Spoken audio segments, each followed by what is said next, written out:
and the process became even more radical. By the end of the same month, a Catholic Congress was held. The church that had supported the revolution up to that moment began to criticize it openly. Father Froilan Dominguez, who fled from Cuba a few years ago, explains just how that process took place. La primera de ellas fue la actitud de la revolución al disolver todos los organismos políticos y sociales. The first one among them was the revolution's attitude when it dissolved every social and political organization in the country, including the church's apostolic organizations. To that, the religious schools were added, and later on, the expulsion of priests from the country, all of which took away from the church at the social and, at the same time, human foundations on which the church grew and developed. It can be said that it was a first stage or a first moment, but the revolution's attitude hasn't changed.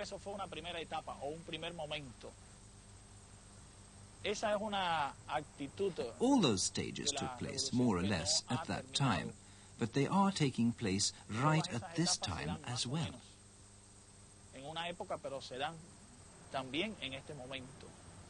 At present, churches are open, but Christians or would-be believers are scared, under the pressure of an almighty political power of the revolution's totalitarianism. Thus, for instance, boys are put under pressure at school if they go to church to study the catechism or to take part in the cult, or the boys' mothers or fathers are put under pressure at their jobs. On the other hand, all those who show off their faith and take part in church activities are discriminated against at their places of work, and there are positions they won't be appointed for because it's necessary to be a party member.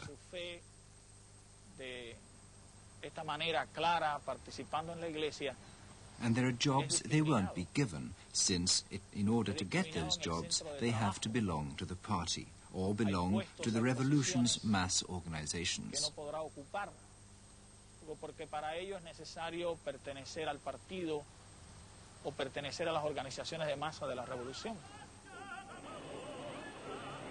Anastas Mikoyan, a member of the Supreme Soviet's Presidium, arrived in Cuba in February 1960 to inaugurate the first Soviet exhibition in Cuba.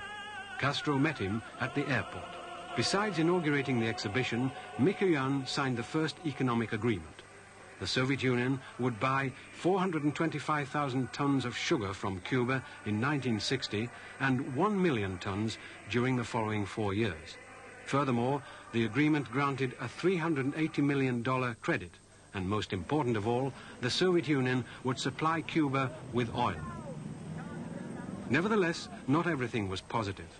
Students carried out a protest at the very moment Mikoyan was about to place a bouquet of flowers in front of José Marti's statue.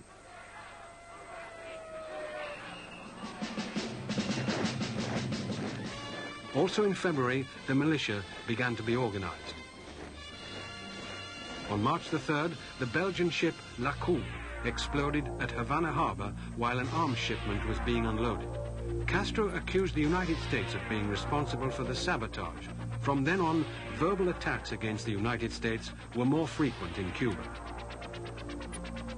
A few days later, Guevara referred to the Cuban sugar quota for the United States market as economic slavery. Freedom of speech had suffered severe blows during the first months of 1960. Almost all newspapers adverse to the revolution had been confiscated by the government. Simultaneously, newsstands were filled with Soviet magazines. By the end of March, Cuba's biggest television station, CMQ, was taken over. A few weeks earlier, the CIA had begun training Cuban exile after 15 months of hesitation by the Eisenhower administration.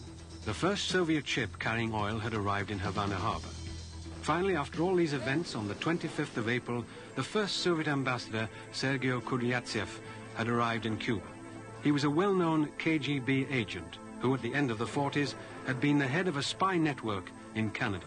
2.5 years after this scene of handshaking, the Soviet Union and the United States took the world to the brink of nuclear war in October 1962, when the United States discovered the setting up of Soviet atomic missiles in Cuba. Cuba had severed relations with the United States, but had fallen into the sphere of influence of the other superpower.